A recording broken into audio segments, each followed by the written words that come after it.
কুমিল্লার আদর্শ সদর উপজেলার সীমান্তবর্তী গ্রাম শরীফপুর। এই গ্রামের শৌখিন কৃষক আখতারুজ্জামান শেকুল আঙুর চাষের উপর ভারতে ট্রেনিং নিয়ে এসে নিজ গ্রামে 82 শতক জায়গায় আঙুর গাছ লাগান। বাইনুপুকুর, রাশিয়ান ভ্যারাইটি ও তুরস্কের সিডলেস ভ্যারাইটিস নামের এই তিন জাতের আঙুর গাছ লাগান তিনি।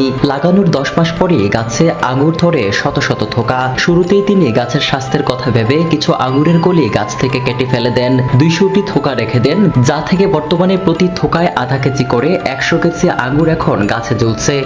আঙুরগুলো সাইজে বেশ বড় হয়েছে, লাল এবং কালো রং ধারণ করে এখন গাছে ঝুলছে। আখতারুজ্জামান শেকুল দৃঢ় কণ্ঠে জানান, তার আঙুর চাষে সফলতা পাবে, তার আঙুর খেতেও মিষ্টি হবে। প্রথম এক বিঘা দ্যাট মিন্স 42% মধ্যে করছি। তারপরে এখন দেখলাম যে মোটামুটি ফলন অনেক ভালো আশা করা যায়। আরেকটার মধ্যে লাগাই। তো আমার এই আঙ্গুরের জাতটা হচ্ছে রাশিয়ান ভ্যারাইটি বাইকুনুর। এই বাইকুনুর আঙ্গুরের ব্রিক্স হচ্ছে 22। এই জন্য আমি পরীক্ষামূলক ভাবে আপাতত গাছের উপর প্রেসার না দিয়ে কিছু আঙ্গুর নিছি। প্রত্যেক গাছে 2 থোকা 3 থোকা 4 থোকা এরকম নিছি। গাছের গ্রোথ আমার আগে ফার্স্ট, এই জন্য পুরোপুরি এখন নিতে পারি নাই। আগামীতে ইনশাল্লাহ বাণিজ্যিক ভাবে লোড দেবো আশা করছি। এদিকে এলাকায় আঙ্গুর চাষ দেখতে অনেকেই তার জমির কাছে ভিড় করছে।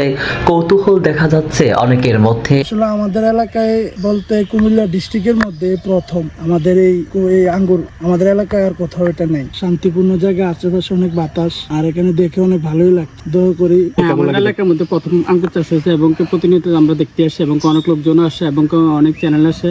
আঙ্কেল অনেক পরিশ্রম করে। কৃষক শেকুলের আঙ্গুর বাগানের দেখভাল করছে কৃষি কর্মকর্তাও।